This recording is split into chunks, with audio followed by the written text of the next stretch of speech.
بسم اللہ الرحمن الرحیم۔ قیامت کے دن فقط علی علیہ السلام کے ہیوں کو ان کے باپ کے نام سے پکارا جائے گا۔ واقعہ کچھ یوں ہے کہ حضرت جابر بن عبداللہ رضی اللہ تعالی عنہ نے جناب رسول اللہ صلی اللہ علیہ وآلہ وسلم سے نقل کیا ہے کہ رسول اللہ صلی اللہ علیہ وآلہ وسلم نے حضرت علی علیہ السلام سے فرمایا کہ اے علی، کیا میں آپ کو خوشخبری نہ سناؤں اور کچھ عطا نہ کر دوں؟ آپ علیہ السلام نے فرمایا، یا رسول اللہ کیوں نہیں؟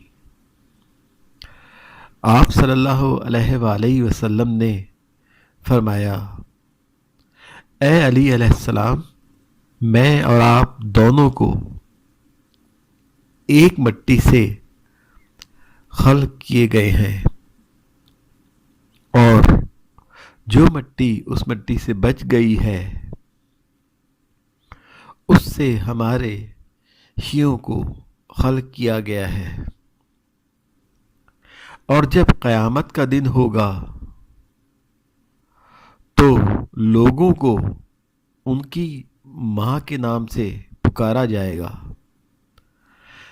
سوائے آپ کے ہیوں کے، یعنی پس تحقیق ان کو ان کے باپ کے نام سے پکارا جائے گا، کیونکہ ان کی ولادت پاک ہے۔